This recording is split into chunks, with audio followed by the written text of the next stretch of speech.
Dando continuidade à primeira aula, nós vamos então falar um pouco sobre algumas características da ecologia como um estudo e também sobre o conceito de habitat e nicho, né? Então a gente tem dentro de um ecossistema plantas, animais, micro-organismos que têm diferentes papéis no sistema ecológico. Então a gente tem, por exemplo, aqui a árvore da vida, né, que ao longo da evolução, desde bilhões de anos atrás, né, primeiro aparecem aqui as bactérias, arqueobactérias, depois os eucariotos, depois as plantas, né, as algas vermelhas, fungos, protostomos, equinodermos, e aqui os já animais vertebrados, tubarões, peixes, anfíbios, mamíferos. Ao longo dessa evolução, cada grupo desses acabou assumindo diferentes funções dentro de um ecossistema, né? Aqui a gente tem o exemplo do livro do Ricklews, a gente tem as arqueobactérias, que são procariotos, e que são adaptados a viver em condições extremas, né? Com muito sal, com alta temperatura, pH muito ácido, muito alcalino, são aqueles organismos muito resistentes no ecossistema. Depois a gente tem as eubactérias, né, que são responsáveis por uma ampla variedade de reações químicas que são importantes dentro do ecossistema e que funcionam na ciclagem desses elementos químicos, embora a gente tenha também algumas formas que são simbióticas ou parasíticas. Depois a gente tem os protistas, né, que é um grupo que é diverso, unicelular, e que a gente tem como exemplos, né, o mofo do lodo, protozoário, dinoflagelados que são fotossintetizadores, algas marrons e diatomáceas. A gente também tem organismos como as algas vermelhas, né, que são fotossintetizadores, que têm pigmentos que fazem a fotossíntese de uma outra forma, utilizando outros comprimentos de onda de luz. Eles existem predominantemente na região costeira. E depois as algas verdes, né, essa linhagem de protistas fotossintetizadores, que são responsáveis pela maior parte da produção biológica em ecossistemas aquáticos, né, e se consideram os ancestrais das plantas verdes. Depois a gente tem as plantas em si, né, conhecidas chamadas de plantas verdes, que são aqueles organismos que fixam a energia do Sol, são os fotossintetizadores, né, e que são responsáveis pela fixação da maior parte do carbono orgânico da atmosfera. Os fungos aqui são os nossos organismos decompositores, os animais são os nossos heterótrofos terrestres ou aquáticos, que são consumidores, né?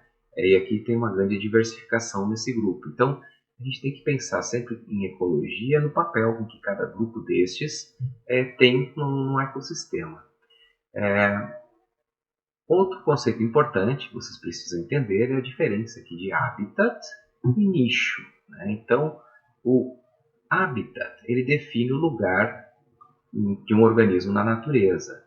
E o nicho é o papel funcional desse organismo, né?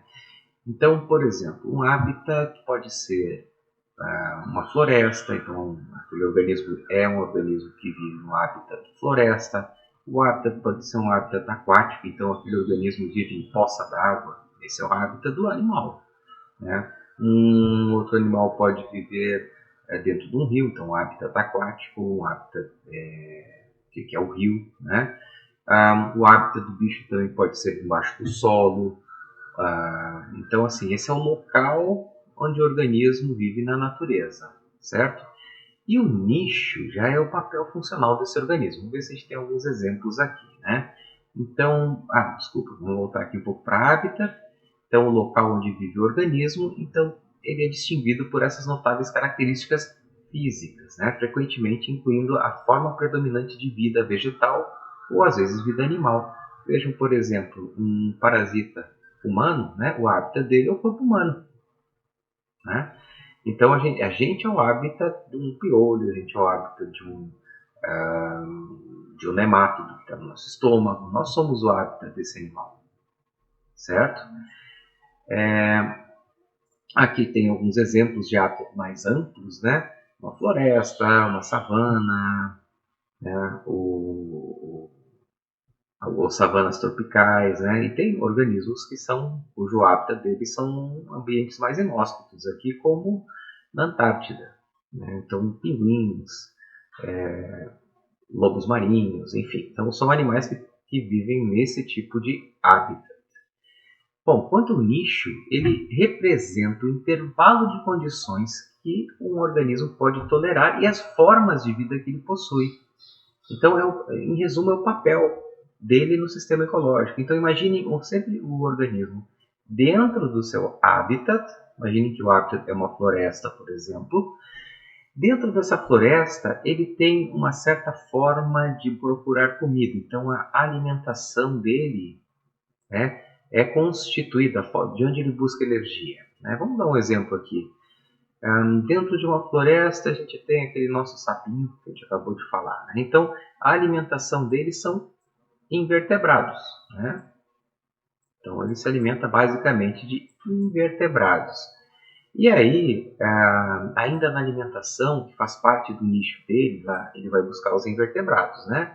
Esses invertebrados aqui, né, tem uma escala de tamanho, desde invertebrados muito pequenos até invertebrados maiores dentro da floresta. Então, dentro dessa variação no tamanho de invertebrados, que é a dieta dele, esse sapo ele escolheu se alimentar dos invertebrados menores. Então, isso também faz parte do nicho dele, né? Tem todo um conjunto de invertebrados que podem ser comida para ele, mas ele escolheu os invertebrados menores. Então, isso faz parte do nicho alimentar desse anfíbio. Outra parte do nicho desse anfíbio, né, é a hora de atividade, né, o horário em que ele está ativo e se alimentando. Então, o dia tem de 0 a 24 horas. Né? Se for um anfíbio aqui diurno, né, provavelmente o horário que ele vai se alimentar, que ele está ativo, fica aqui mais entre 6 horas da tarde, 6 horas da noite. Né? Então, entre 6 e 18 horas. Então, esse é um nicho temporal deste anfíbio. Então, a gente pode ir colocando mais características do nicho desse anfíbio e ver como ele atua nesse ecossistema. Né? O local onde ele se reproduz, a reprodução. Né? Quanto à reprodução, a gente pode ter aqui, por exemplo, a época do ano, né? O período do ano, ou a nossa sazonalidade da reprodução. Então, a gente tem de janeiro até dezembro, e ele escolheu desovar apenas no mês de outubro. Então, a época do ano em que ele está fazendo a sua desova faz parte do nicho também das atividades dele. Né? Outras espécies provavelmente desovam em outras épocas. Outra coisa é o canto, a vocalização desse anfíbio. Né? A gente pode ter um canto, diferentes tipos de canto, e esse anfíbio optou por um canto mais grave. Então, desde um canto mais agudo, e aqui em canto a gente tem só agudo ou grave, né? Essa é uma característica do canto do anfíbio. Então, vejam, no ambiente, no hábitat em que vive esse anfíbio, a gente tem outras espécies com cantos graves. Então, essa espécie aqui optou por um canto mais agudo, né? Então, isso faz parte do jeito em que ele procura o seu parceiro sexual. Porque imagina se todos os anfíbios na floresta tivessem o mesmo canto, a confusão que ia dar, né? Então, cada espécie de anfíbio tem o seu canto, também faz parte do nicho dele. Ainda falando de alimentação, né? A gente diz que ele come invertebrados, pequenos, e aqui a gente tem dois tipos de jeitos de buscar esses vertebrados. Né? A gente tem a procura... perdão. A gente tem aqui a procura ativa, ele sai atrás caçando, ou a gente tem a procura do tipo senta, espera. Né? Então ele pode ficar sentado esperando a sua comida chegar até ele, ou ele pode buscar ativamente a comida. Vejam, então aqui já também faz parte do nicho alimentar, do comportamento dele. Né? Então, outra coisa importante é a temperatura. Né? as condições também do ambiente, né? Ele só é ativo, vamos dizer, em temperaturas entre 20 e 30 graus.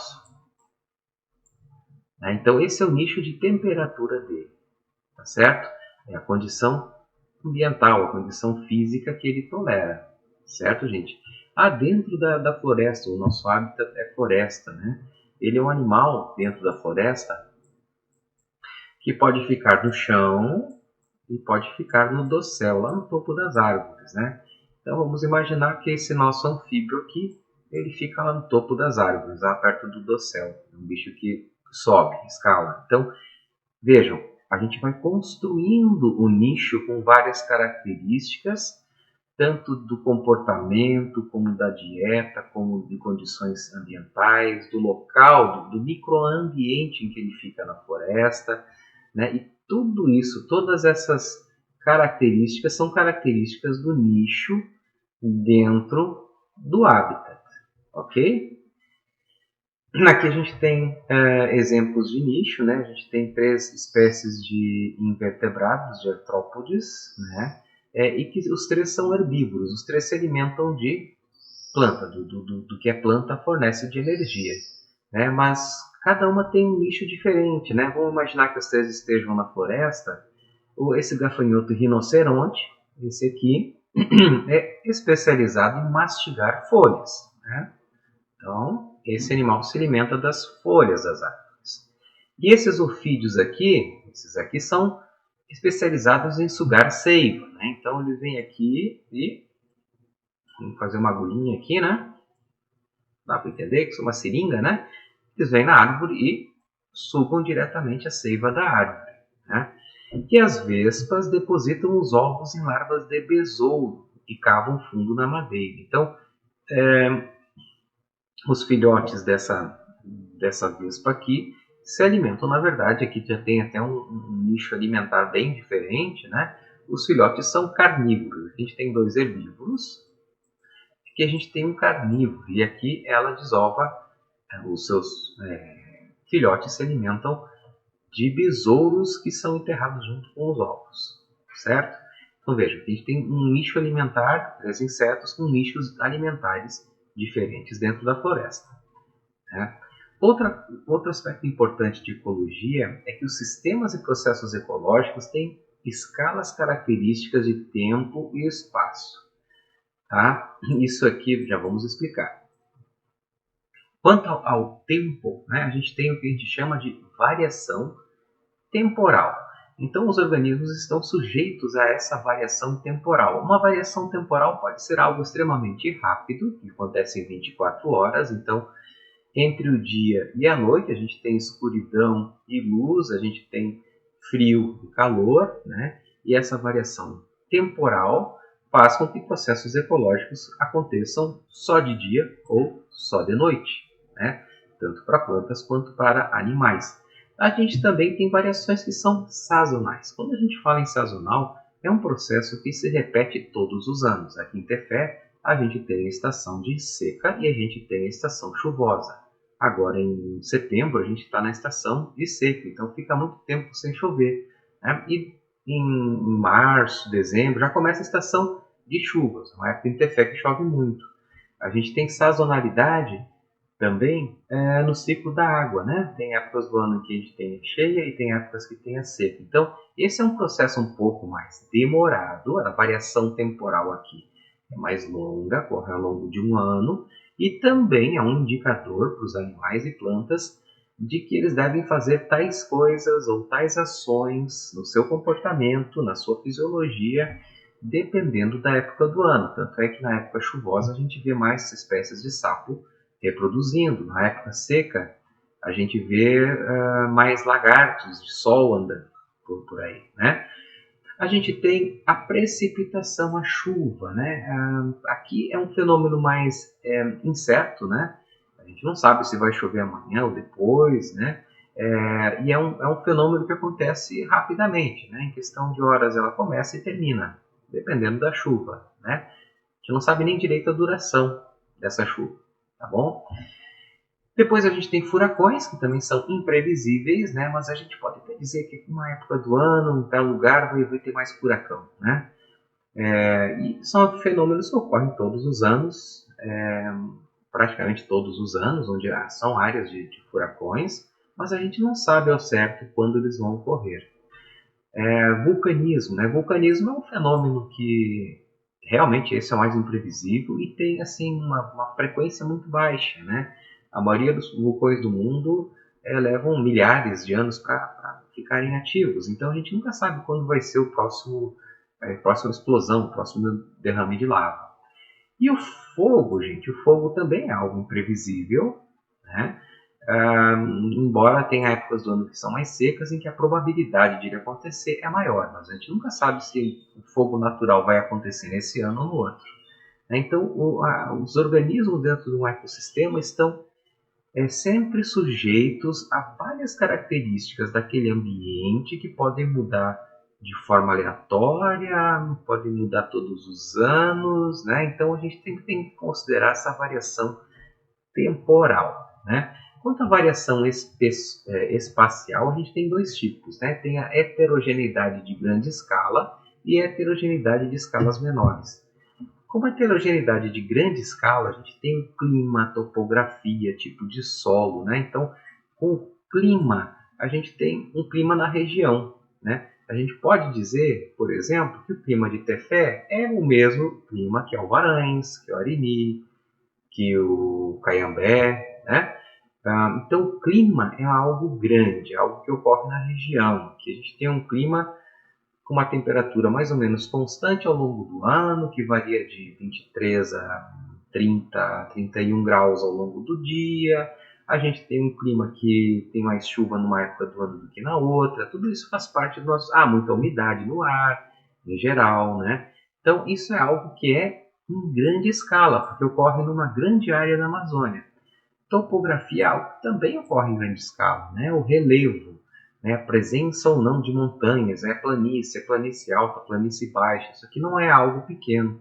Se a gente for parar para pensar que em Tefé a gente tem uma planície aluvial, né? Uma planície relativamente baixa, em torno de 60 metros de altitude, né? Com suaves ondulações. E esse tipo de topografia é o que a gente encontra, por exemplo, quando vocês andam até o final da estrada da Agrovila, suaves ondulações do terreno. Tá? Aqui a gente não tem uma grande cadeia de montanhas. E isso é uma grande escala, é algo que influencia toda uma região. É algo, inclusive, como a gente vai ver nas próximas aulas, que determina, por exemplo, ajuda a determinar o tipo de temperatura que a gente tem. Tipo de solo, né? Todo solo aqui da região, né?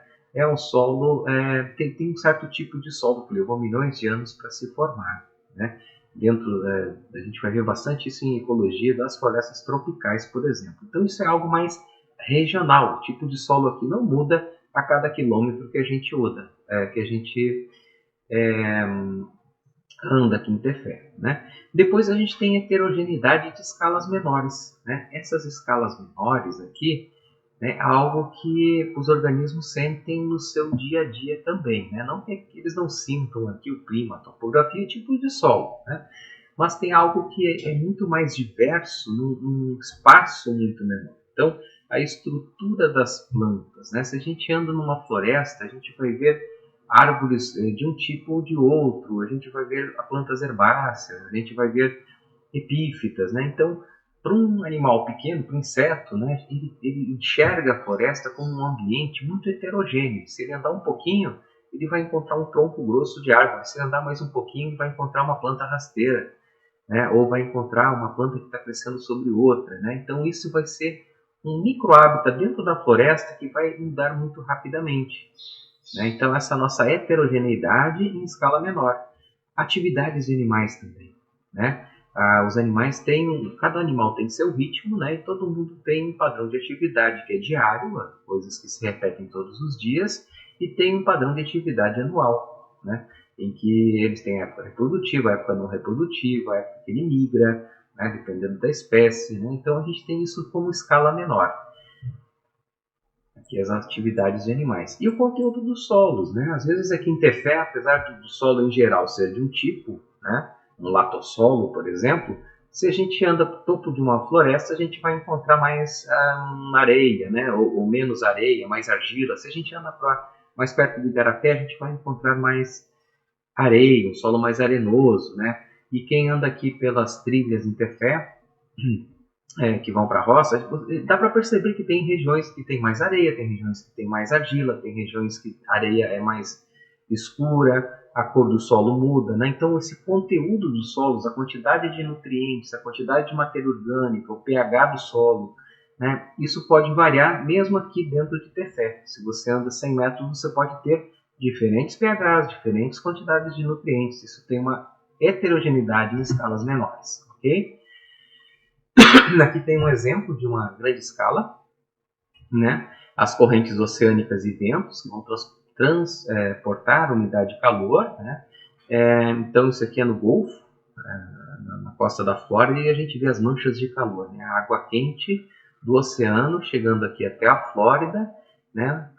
Bate no continente aqui, depois vai para o meio do mar de novo, e essa água vai se misturando à água fria que chega do Polo Norte, né? Então a gente tem um litoral aqui que hora vai ser um litoral com água mais gelada para tomar banho e hora vai ser com água mais quente, dependendo da força de cada corrente, né? Então a gente tem as correntes mais quentes agora está bom de pegar uma praia aqui na Flórida e não está bom aqui na Carolina do Norte, Nova York, né? Que a água está gelada. Então, dependendo da época do ano e da força dessas correntes aqui, a gente vai ter uma variação. Mas vejam, demora um certo tempo para essa corrente vir do Equador e chegar até aqui a costa da Flórida. Então, não é um processo muito rápido, não é que em 24 horas você muda a temperatura da água, né? Esse é um processo de mudança da temperatura que geralmente leva algumas semanas, tá bom? É um processo um pouco mais lento. Bom, e existe também uma correlação espacial e temporal, né? Geralmente a duração aumenta com a área afetada, né? A duração do fenômeno.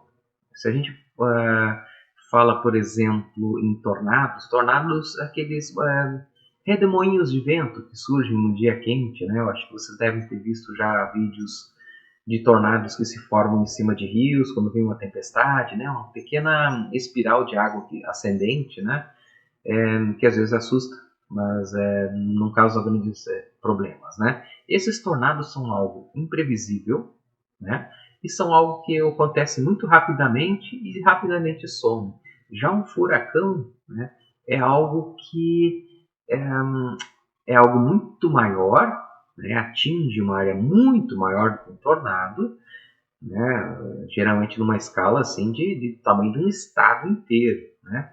E esses furacões é um processo que vai demorar mais tempo para se formar. Ele vai se formando e anunciando a sua formação, né? Tanto é que os furacões podem ser previstos, né, pelos sistemas meteorológicos e que também fazem a previsão de onde eles vão passar, né? Então é algo que demora mais para se formar, mas também, quando se forma, acaba atingindo uma área maior. Outro exemplo são vórtices e giros oceânicos, né? Os vórtices são pequenas, aqui no exemplo anterior, ó, pequenas marolas da água aqui de mistura, né? Pequenos vórtices oceanos que se formam e desaparecem, se formam e desaparecem, né? O tempo todo. Então é um processo mais rápido. Já os giros oceânicos são as correntes oceânicas, né? Que o oceano tem correntes que vão desde o Equador até o Polo e voltam, passam por toda a Terra. Esse é um processo que leva muito mais tempo, esse giro oceânico, né? Há formas terrestres, né, e heterogeneidade ambiental oceânica. Vejam, as formas terrestres, aqui na Terra a gente tem, por exemplo, uma floresta, a gente vai ter uma área, tem processos que ocorrem numa área muito pequena, né? Por exemplo, se você entra numa floresta bem conservada e depois sai dela para uma área do roçado, você vai ver que a temperatura muda drasticamente e também a própria umidade do ar, né? Simplesmente pelo fato de você ter andado alguns metros. Então, essa variação é grande, né? A temperatura de dia para noite varia muito também, né? Porque quando o Sol desaparece, a temperatura da Terra esfria rapidamente, a temperatura baixa, né? Quanto à heterogeneidade ambiental oceânica, ela é mais estável, né? Demora mais tempo para a temperatura da água mudar, né? E ela muda por correntes oceânicas, pelo Sol aquecendo a água na superfície. Mas vejam, aquecer um oceano a gente precisa de muita energia, né? Então, a gente já não tem uma heterogeneidade ambiental oceânica tão que mude tanto. Não é que o oceano seja todo igual. A gente tem água fria, tem água quente, tem água com mais nutriente, com menos nutriente, né? Mas todos esses processos vão acontecendo de uma forma mais lenta e também numa área muito maior, né? Acontece sempre numa grande região do oceano. Então existe essa correlação entre o espaço e tempo, tá?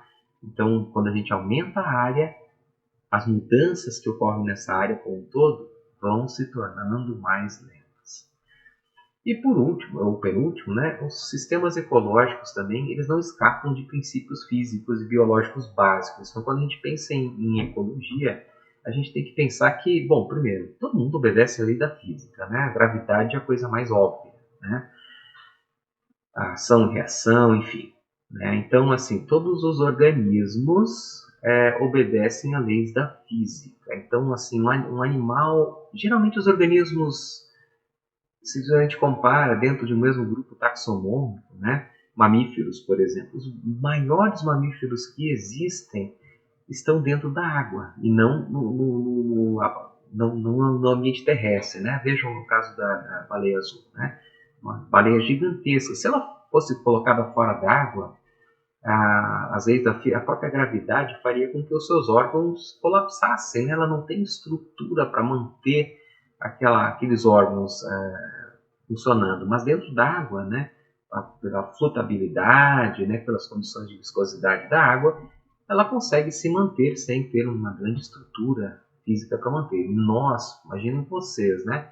A gente, para ficar de pé, a gente precisa ter um esqueleto, a gente precisa ter músculos que suportem nosso esqueleto, né? Então, para que a gente fique de pé no ambiente terrestre, é muito mais difícil do que no ambiente aquático, né? Então, a gente também não pode crescer muito o nosso tamanho. Vejam, os maiores mamíferos, os elefantes, a proporção de ossos que esses animais têm para manter aquele peso que o elefante tem é muito maior, né, proporcionalmente do que, por exemplo, para seres humanos ou do que pequenos aves, né, ou ratos, enfim, né?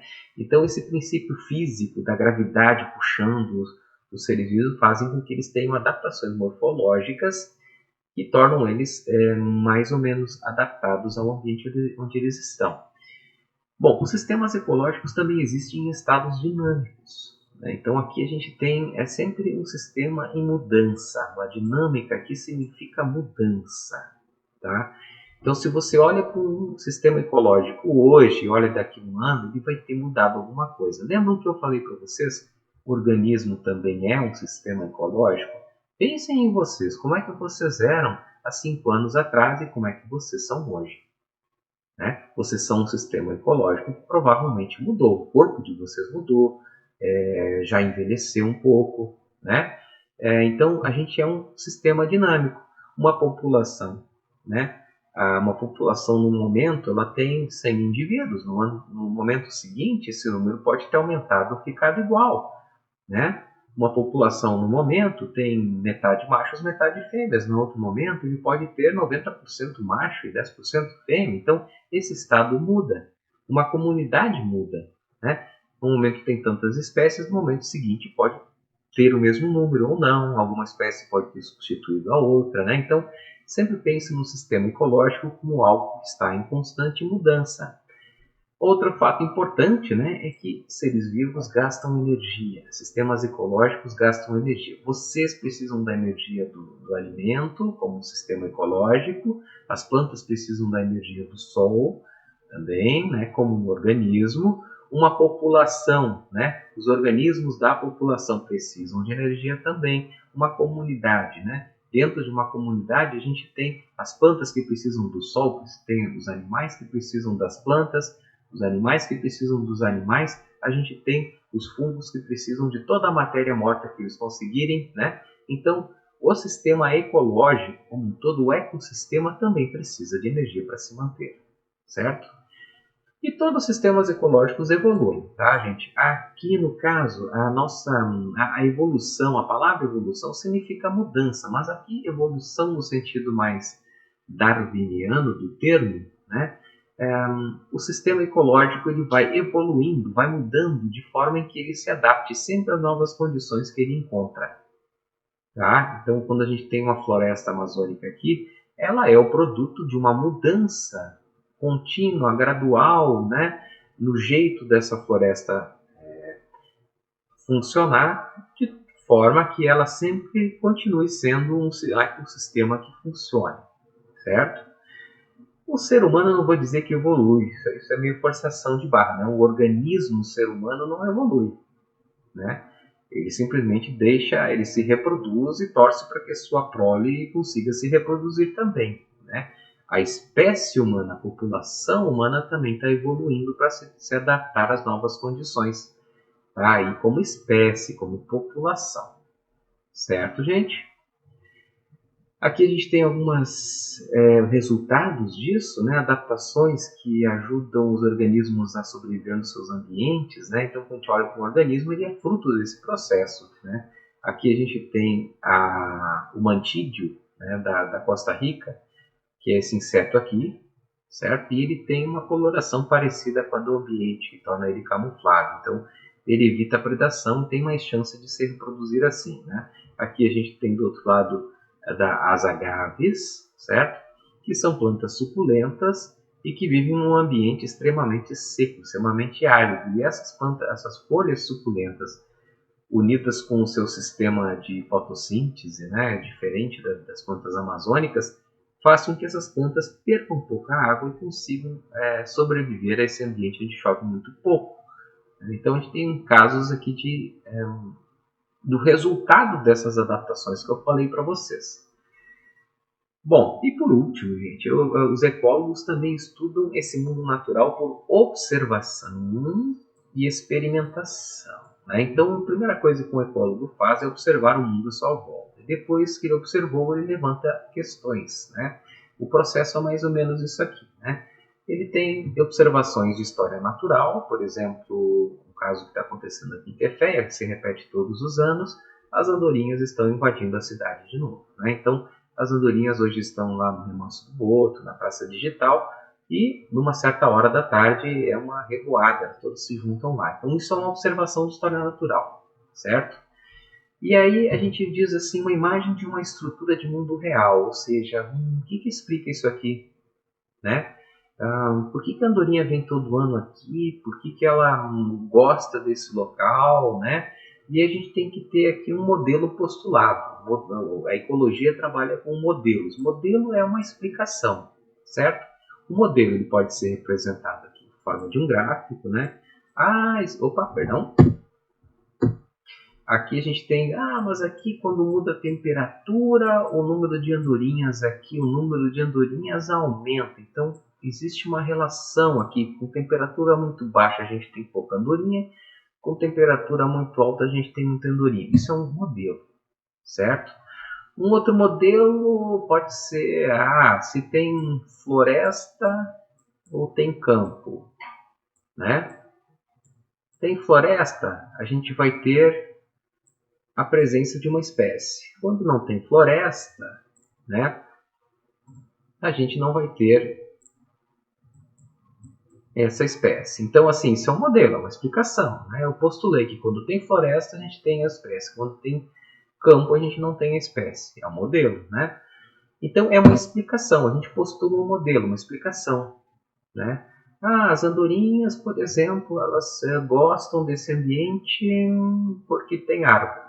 Então, a gente pode dizer, né? Criar um modelo. Onde tem árvore, tem andorinha. Onde não tem árvore, não tem andorinha. Né? Isso é o nosso modelo. Então, essa daí a gente faz a nossa hipótese. Hipótese é aquela nossa afirmação, né? É a nossa explicação disso tudo no final, né? Por exemplo, a presença de andorinhas é sempre uma afirmação. A presença de andorinhas está associada à presença de árvore. Essa é a nossa hipótese. E daí a gente tem a hipótese alternativa, né? Que é a nossa, que a presença de andorinhas não está associada à presença de árvores, né? e depois a gente faz uma predição. A gente diz assim, poxa, então nos lugares em que houver mais árvores, vai haver mais andorinhas, certo? É a nossa predição. E depois a gente faz um desenho amostral. O desenho amostral aqui, a gente pode botar aqui, desenho amostral é como a gente vai coletar os dados, né? Então a gente vai pegar aqui a nossa cidade de Tefé e vai dividir ela em 4 parcelas, em 4 locais em que a gente vai contar andorinhas. Daí tem um local aqui que tem muita árvore. Tem um local aqui que tem menos árvore. Tem um local aqui em que tem metade com árvore, né? E tem um local que quase tudo ele tem árvore, mas não é tanta árvore assim. Então a gente vai contar as andorinhas nesses 4 locais. Esse é o nosso desenho amostral. Então aqui a gente tem 4 réplicas, cada uma com uma quantidade, um percentual de cobertura vegetal diferente. A gente vai ver se onde tem mais andorinhas, né? Aqui em cima a gente pode substituir aqui o T pelo percentual, por exemplo. Percentual, né, de andorinhas. Então, vamos pensar que o percentual de vegetação e o nosso número de andorinhas. Então, se a gente vai aqui no local que tem mais, né, que vem a nossa coleta de dados, como é que a gente vai coletar os dados? A gente vai chegar no final da tarde, vai pegar um binóculo, vai contar quantas andorinhas tem, certo? Nosso teste estatístico aqui no caso pode ser um gráfico, né? Então a gente vai olhar o nosso gráfico aqui. Será que aqui vamos cada um desses círculos agora que eu vou representar aqui em cima. Então esse círculo com muita... aliás, aqui eu até fiz ao contrário, tá, gente? O N vem aqui, tá? N vem aqui e o nosso P vem aqui, tá? Percentual. Tá bom, gente? Percentual aqui. Então aqui, será que quando tiver um percentual maior, que está desse lado aqui do gráfico, a gente vai ter mais andorinhas? E onde tem um percentual menor aqui, a gente vai ter menos andorinhas? Se o gráfico ficar mais ou menos assim, né, onde a gente tem menos cobertura vegetal, menos andorinha, onde tem mais cobertura vegetal, mais andorinha. Então isso aqui é um modelo que explica, que corrobora a nossa hipótese. Então a gente faz o teste estatístico. E se o teste estatístico disser, puxa, aquela ideia que você tinha de hipótese é legal, bacana, então a gente já acha uma explicação. Pô, a quantidade de andorinha está relacionada ao percentual de árvores que tem, né? E baseado na construção dessa teoria, a gente tem a nossa explicação. Se a coisa não acontecer como a gente quer, a gente volta de novo aqui as nossas observações, imagem de uma estrutura real, né? E faz todo o processo de novo tentando um outro modelo que funcione, cuja explicação funcione. Tá bom? Então, assim, a gente vai apresentar na disciplina para vocês são algumas hipóteses, algumas teorias, né? Alguns conceitos que são, às vezes, validados pela maioria dos trabalhos científicos, outras vezes não. Tem algum trabalho que diz, poxa, a explicação aqui, nesse meu caso aqui, não foi como aquele modelo que foi postulado, ou por aquela explicação daquele outro autor, né? E o livro do Rico é legal, porque ele mostra também alguns exemplos assim, né? Mas isso é ciência. Ciência é a gente usar esse método científico, né? Para que a gente consiga achar uma explicação para as coisas que estão acontecendo no nosso mundo real, certo? E bom, gente, vocês acho que já perceberam um pouco que a ecologia, às vezes, vocês consideram ela uma disciplina difícil, né? Eu vejo isso muito com das disciplinas anteriores. Porque para a gente entender ecologia, a gente, na verdade, ela se sobrepõe a outras campos de estudo, né? Eu falei aqui já de evolução, já falei de comportamento, não falei muito de genética, né? Mas evolução, genética também é importante, né, dentro da ecologia. A fisiologia, né? Se animal é resistente ao calor, ao frio, tem adaptação fisiológica para viver numa água de 0 graus, né? A gente não tem. Se a gente cair na água, a gente morre. Então, assim, a ecologia, esses aqui são alguns campos, né, que se sobrepõem ao estudo da ecologia. A gente poderia botar aqui o estudo do clima, né? Tem relação aqui com ecologia, o tipo de clima, como é que os organismos interferem ou não, né? Então a ecologia é um campo, a física, sim, a gente tem que entender um pouquinho de física. Não tem jeito, gente, né? alguns processos físicos a gente tem que entender a química, né? O ecólogo muitas vezes precisa se debruçar, principalmente em ecologia de ecossistema, né? Ele tem que saber quanto nutriente tem numa área, por que esse nutriente está ou não disponível para as plantas, né? Isso interfere sim no ecossistema. Então, ecologia é como se fosse uma junção de vários campos de estudo, claro, seguindo esse processo aqui, né? É um estudo de interações entre espécies, mas para entender as interações entre espécies, a gente às vezes precisa entrar em outros campos, aqui, compreender outros campos. Tá bom, gente? Então, mas é uma disciplina também muito bacana, né?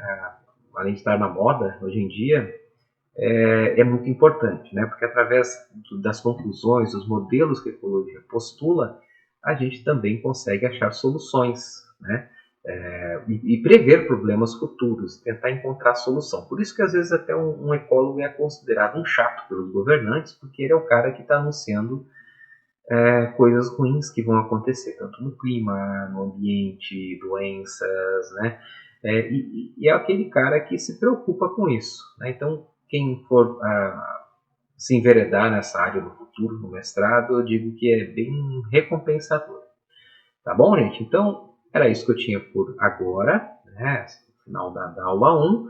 E você sim tem exercícios para fazer lá no nosso Google Classroom. Qualquer dúvida, entre em contato comigo e até a próxima aula.